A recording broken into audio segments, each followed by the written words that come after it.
Mesdames et messieurs, ravi de vous retrouver. Bienvenue sur Télé Djibouti dans ce nouveau journal de 15 h au sommaire de l'actualité. La Banque mondiale a ce matin ouvert les portes de ses nouveaux bureaux situés à la Messe Tower, situés à Venise.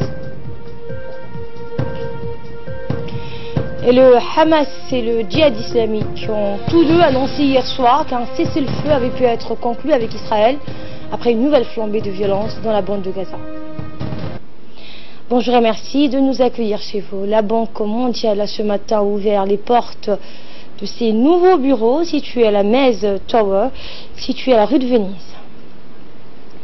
La cérémonie inaugurale a regroupé sur place le ministre de l'économie et des finances, Ilyas Moussa Douale, le ministre de la Santé, Dr Jamal Miaki, le ministre de la décentralisation, Hamadou Mohamed Ramis, la secrétaire d'État aux affaires sociales, Mouna Ousmane Aden, le président de la Chambre de commerce, Youssouf Moussa Douale, les différents représentants des organisations onusiennes, des corps diplomatiques et consulaires.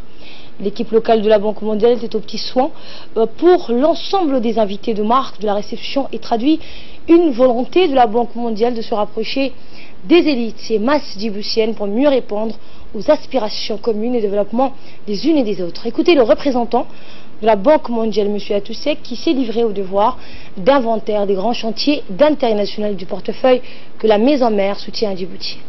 On a loué un appartement, après on a loué une villa, mais on a voulu aussi mettre nos staffs au standard de la Banque mondiale, comme on l'a dans plusieurs autres pays. Et nous avons déménagé dans ce magnifique bâtiment. La Banque mondiale a pris l'option de renforcer sa présence ici à Djibouti, d'avoir son staff technique à Djibouti, de ne pas attendre que les choses viennent de Washington. Souvent, la plupart des décisions sont prises ici à Djibouti, et de travailler à temps réel avec le gouvernement pour renforcer le service et résoudre les problèmes que nous avons au jour le jour sans attendre une mission qui va arriver ou autre chose. Et pour sa part, le ministre de l'économie et des finances, Ilyas Moussa Douale, a dans son allocution indiqué que la Banque mondiale était un partenaire de choix dans le processus de développement de la vision du gouvernement et de son chef d'État, Ismaël Omar Guelleh. Nous l'écoutons. Un pays en voie de développement, avec autant de défis, en général, il est souhaité d'avoir des bureaux qui soient suffisamment proches et solides. Et Dieu merci, cette réponse a été donnée rapidement. Mais ce qui a été encore plus utile pour Djibouti, c'est de voir l'ensemble d'une équipe diverse dépêchée à Djibouti depuis votre arrivée, y compris un chef économiste basé à Djibouti. Pour notre part, comme on l'a souvent répété, nous sommes face à beaucoup de défis à Djibouti.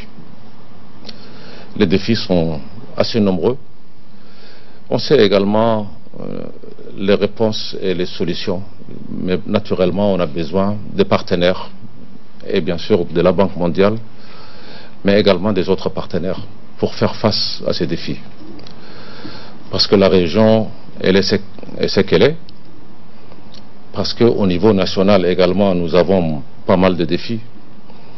Et sur la base de notre stratégie de développement et de la vision du président de la République sur le long terme, il est clair que nous avons à aller vite et très vite. Les conjonctures régionales et internationales nous forçons également à doubler d'efforts. Et dans ces défis, nous avons le défi de la gouvernance. Nous avons le défi, j'ai souvent tendance à répéter, au-delà du défi sécuritaire, nous avons également le défi de la compétitivité de l'économie de Djibouti. Mais nous avons également le défi par rapport au capital humain. Et après l'inauguration et la coupure du ruban rouge, le ministre de l'économie et des finances et le représentant de la Banque mondiale ont paraphé la signature d'un accord de financement du projet d'appui à l'entrepreneuriat des femmes et des jeunes à Djibouti.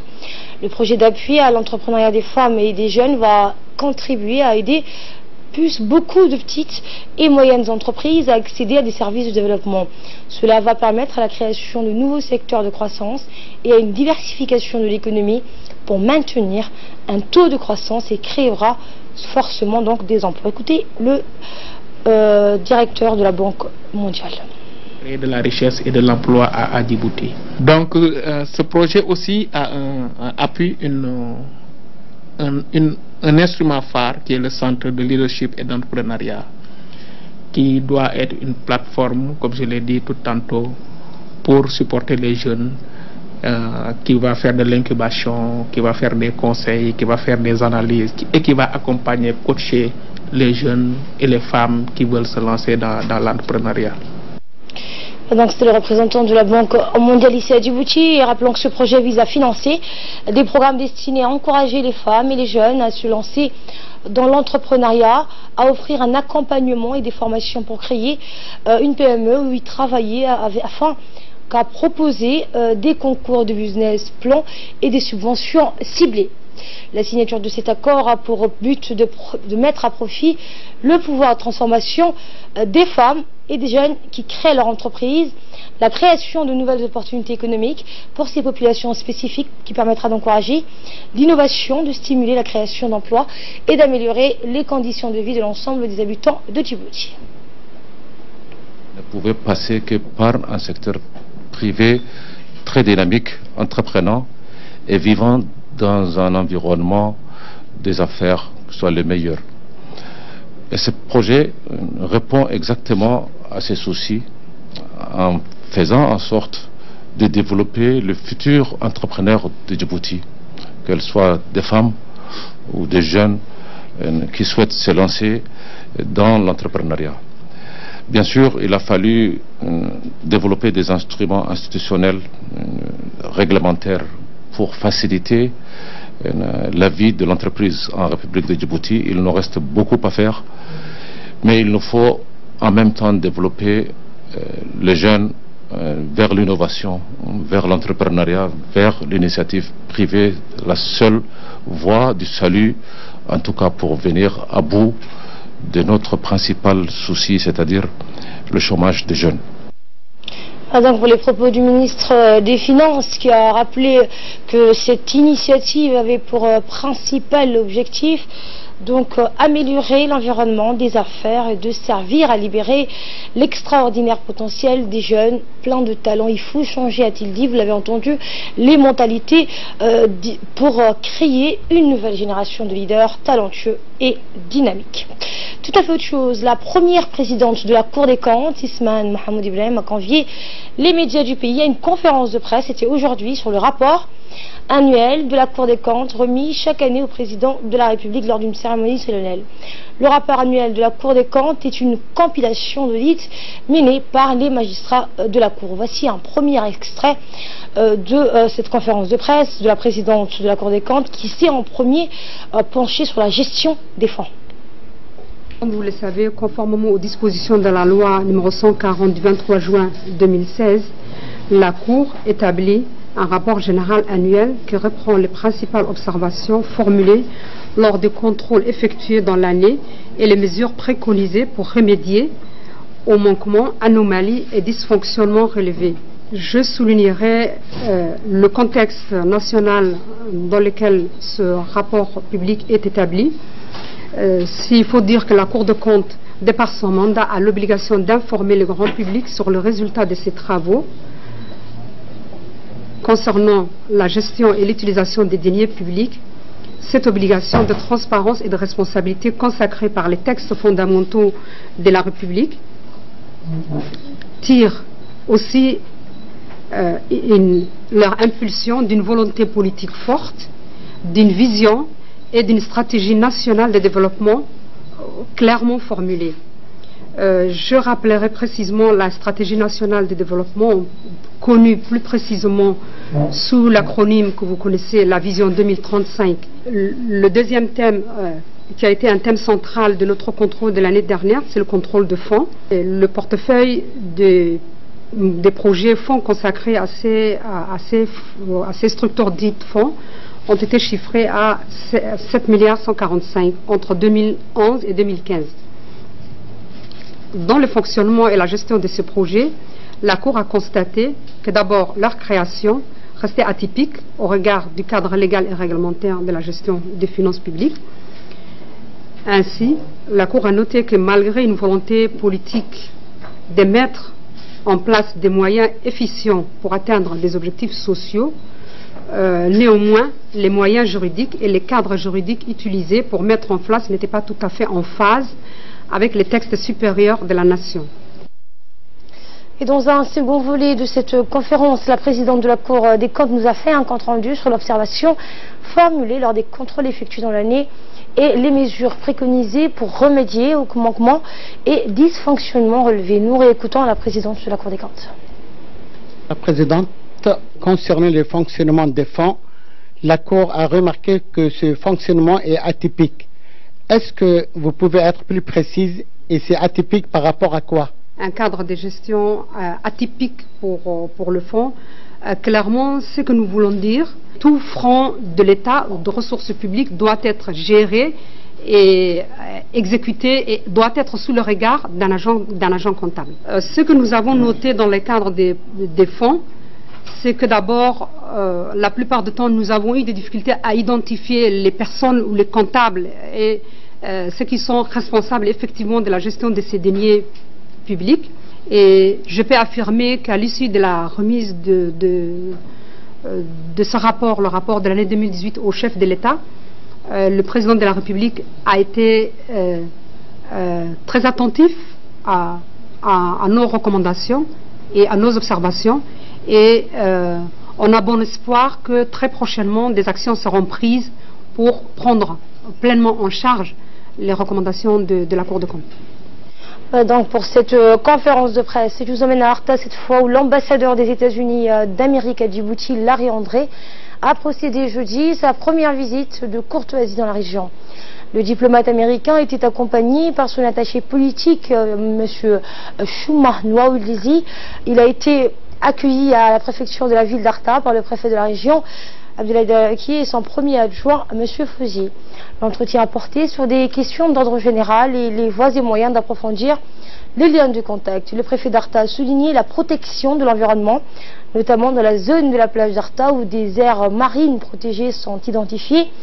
Le diplomate américain a informé pour sa part le préfet du démarrage imminent de la construction de la route de Chebele, ainsi que la connexion au réseau de l'ONEA des infrastructures de cette même piste. Et les deux parties sont convenues d'élever le partenariat à un niveau supérieur. La délégation a rendu la même visite au président du conseil régional, M. Elmi Bouh. Et là, nous passons à ce qui domine l'actualité hors de nos frontières avec Fardouche Hussein. Bonjour Fardouche. Et vous nous emmenez au Nigeria pour commencer, où 23 soldats sont portés disparus à la suite d'une embuscade de Boko Haram. Et oui, Asma, c'était vendredi que des militaires avaient reçu des informations indiquant qu'une centaine de terroristes s'étaient rassemblés à Bochefort. Des soldats se sont alors mobilisés pour combattre. Seuls 3 véhicules ont réussi à revenir à Bama. Les 8 autres soldats sont toujours portés disparus. Un membre d'une milice civile pro-gouvernementale a confirmé ce bilan. La recrudescence des violences dans l'ensemble du Nigeria a mis la pression sur le président Muhammadu Buhari, qui avait donc promis d'améliorer la sécurité dans le pays le plus peuplé d'Afrique. L'insurrection de Boko Haram visant à l'établir donc un califat islamique dans le nord du Nigeria a fait au moins 20 morts et plus de 2,6 millions de déplacés. Et c'est dans les titres, le Hamas et le djihad islamique ont tout annoncé hier soir qu'un cessez-le-feu avait pu être conclu avec Israël après une nouvelle flambée de violence dans la bande de Gaza. Et oui, Asma, donc après que des avions du régime israélien aient bombardé hier les cibles de groupes de résistance palestiniens dans l'est de la bande de Gaza, des médias palestiniens rapportent que l'une des frappes aériennes israéliennes est frappée un immeuble dans le quartier d'Al-Tafah, dans l'est de la ville de Gaza. Les sources sources consultées précisent que ces bombardements ont fait 4 blessés, dont un mineur. En réponse aux bombardements israéliens, des groupes de résistance palestiniens ont lancé plusieurs roquettes sur des colonies israéliennes. Et le porte-parole du Hamas précise que cet accord était rendu possible grâce à la médiation du porte-parole régional et international après que des violences ont pu donc débuter vendredi soir et ont donc fait certains blessés. Et la Croatie face à la France, plus que quelques heures, 20 ans après la victoire des Bleus en 1998, les Bleus rêvent de décrocher une 2e étoile du champion du monde. Et oui, Asma, rappelons-le, ça sera la 6e confrontation que les Français donc vont donc être opposés aux Croates. C'est l'heure des ultimes préparations pour les Bleus avant la finale de ce soir à Moscou. 20 ans après la victoire de 98, les Bleus rêvaient donc de décrocher une 2e étoile de champion du monde. Ils ne sous-estiment pas en tout cas leurs adversaires. De son côté, l'équipe nationale de Croatie se prépare à affronter la France en finale de ce mondial en Russie. Pour y arriver, ils ont dû disputer 3 prolongations face au Danemark et à la Russie. À l'Angleterre, au total, ont joué 90 minutes de plus que les Bleus sur la compétition, soit l'équivalent d'un match complet. L'équipe de Croatie est invitée surprise de cette finale. Sa qualification en phase finale avait même été difficile. Merci Fardos pour ces précisions. Match donc final que vous pouvez suivre de nos antennes à la une. Fin de ce journal. Merci à vous de l'avoir suivi. Moi j'aurai le plaisir de vous retrouver ce soir à 22h pour un nouveau journal. Très bon après-midi à toutes et à tous.